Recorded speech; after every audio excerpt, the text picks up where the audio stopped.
শুরুতে আমরা শিখব প্রচুরক নির্ণয়। মনে রাখবা, প্রচুরক নির্ণয় করতে গেলে তোমার কোনো সারণী, তোমার কোনো এই টেবিল কিচ্ছু আঁকা লাগবে না ভাই। তুমি কোশ্চেনটা নিবা জাস্ট, আর কি করবা, তোমার খাতাটা নিবে, তোমার খাতায় অ্যান্সার লেখা তুমি শুরু করে দিবা। ভাইয়া, প্রচুরক নির্ণয় করা সবচেয়ে সহজ। প্রচুরকের একটা সূত্র আছে, সূত্রটা আমি একটু লিখি।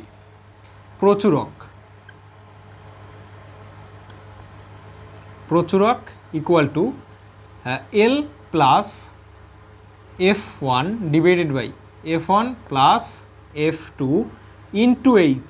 এইটা হচ্ছে ভাইয়া প্রচুরক নির্ণয়ের সূত্র। কি বলছি ভাইয়া? এইটা হচ্ছে প্রচুরক নির্ণয়ের সূত্র।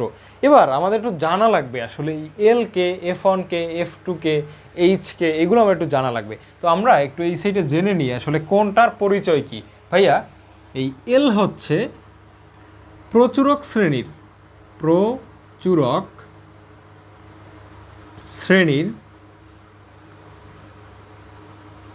নিম্ন সীমা। কি বলছি ভাইয়া? এল হচ্ছে প্রচুরক শ্রেণীর নিম্ন সীমা। এখন কোয়েশ্চেন হচ্ছে, ভাই প্রচুরক শ্রেণী আসলে কোনটা? প্রচুরক শ্রেণী হচ্ছে সর্বোচ্চ গণসংখ্যা যেই শ্রেণীটায় আছে বা যেই জায়গায় তুমি সর্বোচ্চ গণসংখ্যা দেখতে পাচ্ছ। এখানে সর্বোচ্চ গণসংখ্যা, এটা হচ্ছে গণসংখ্যার সারি। তো এখানে সর্বোচ্চ সংখ্যা কোনটা? এই যে 20। তাহলে 20-এর মানে এই সোজাসুজি যে একটা শ্রেণী দেখতে পাচ্ছ তুমি 51 থেকে 60, এইটা হচ্ছে প্রচুরক শ্রেণী। তার মানে এল হচ্ছে প্রচুরক শ্রেণীর নিম্নসীমা। নিম্নসীমা কত? নিম্নসীমা হচ্ছে আমাদের এই সারণীর নিম্নসীমা হচ্ছে 51, উচ্চসীমা হচ্ছে 60। তাহলে এল মানে কি? প্রচুরক শ্রেণীর নিম্নসীমা। আমরা এটা পেয়ে গেলাম বা এটা আমরা জেনে নিলাম। তারপরে আমাদের সূত্রের ভিতরে কি আছে? F1 আছে, F2 আছে। ভাইয়া মনে রাখবা, F1 ইকুয়াল টু, কি বলছি? F1 ইকুয়াল টু, আচ্ছা এখানে আমরা লিখে দিই কত পাইছিলাম নিম্নসীমা পাইছিলাম আমরা 51 পাইছিলাম। তাহলে আমরা এল পেয়ে গেলাম 51। এবার F1 মানে কি? ভাইয়া মনে রাখবা, F1 মানে হচ্ছে প্রচুরক শ্রেণীর গণসংখ্যা মাইনাস পূর্ববর্তী শ্রেণীর গণসংখ্যা। কি বলছি? F1 মানে হচ্ছে প্রচুরক শ্রেণীর গণসংখ্যা কত? 20। তাহলে তুমি লেখো 20 মাইনাস পূর্ববর্তী শ্রেণীর গণসংখ্যা কত ভাইয়া? পূর্ববর্তী শ্রেণীর গণসংখ্যা হচ্ছে আমার 13। তাহলে এখানে দাও 13। তাহলে কত পাও তুমি? তুমি পাও এখানে 7। কত ভাইয়া? 7। তাহলে আমার F1 এর মানটা আমরা জেনে নিলাম। প্রচুরক শ্রেণীর গণসংখ্যা মাইনাস পূর্ববর্তী শ্রেণীর গণসংখ্যা কত আসে? 7 আসে। এবার আমরা F2 এর পরিচয়টা একটু জেনে নিব। F2 এর পরিচয়টা আসলে কি ভাইয়া? F2 হচ্ছে এই প্রচুরক শ্রেণীর গণসংখ্যা মাইনাস পরবর্তী শ্রেণীর গণসংখ্যা। পরবর্তী শ্রেণীতে গণসংখ্যা কত আছে ভাইয়া? 5 আছে। তাহলে 20 থেকে তুমি মাইনাস দিবা 5, কত থাকে ভাইয়া? 15 থাকে। তাহলে আমরা F1 F2 এর পরিচয় জেনে নিলাম। এবারে আমরা জানবো আসলে এইচ মানে কি। ভাইয়া এইচ মানে হচ্ছে শ্রেণী ব্যবধান। এইচ ইকুয়াল টু কি? শ্রেণী ব্যবধান। তাহলে এখানে শ্রেণী ব্যবধান কত আছে তুমি বলতে পারো? কত করে আছে শ্রেণী ব্যবধান? ভাইয়া এখানে শ্রেণী ব্যবধানটা এইভাবে নিবা যে 11 থেকে 20 পর্যন্ত, 11 থেকে 20 পর্যন্ত, মানে 11, 12, 13, 14, 15, 16, 17, 18, 19, 20, কত আসে? 10 আসে। তাহলে এইচ হচ্ছে শ্রেণী ব্যবধান, এইটা কত? এই অঙ্কে 10। আমরা প্রত্যেকটার পরিচয় জেনে নিলাম, প্রত্যেকটার ভ্যালুগুলো আমরা লিখে ফেললাম। এবার জাস্ট সূত্রে ইনপুট করে দিব।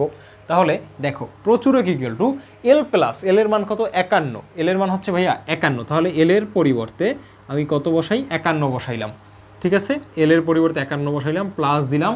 ভাইয়া এইখানে আছে কি? F1। F1 এর ভ্যালুটা কত? F1 এর ভ্যালু হচ্ছে আমার এই যে দেখো, F1 এর ভ্যালু আমরা 7 নির্ণয় করছি না ভাইয়া? 7 নির্ণয় করছি কি না? F1 এর ভ্যালু হচ্ছে আমার 7। তাহলে বসাই আমি এখানে 7 divided by F1 plus F2, অর্থাৎ F1 এর মান হচ্ছে 7 প্লাস F2 এর মান কত? F2 এর মান হচ্ছে আমার 15। তাহলে আমি বসাই দিলাম 15 ইন্টু এইচ মানে কি ভাইয়া? এইচ মানে শ্রেণী ব্যবধান। এইটাও আমরা বের করছি কত? 10 বের করছি।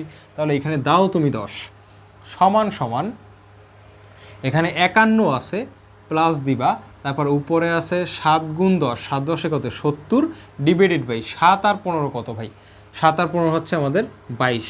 ঠিক আছে, 15 আর 5 20, আর 2 7, মানে 8 2 হচ্ছে 22। ঠিক আছে, নিচে হচ্ছে ভাইয়া 22। এবার এটারে তুমি কি করবা? ক্যালকুলেশন করবা। কি করবা ভাইয়া? ক্যালকুলেশন করবা।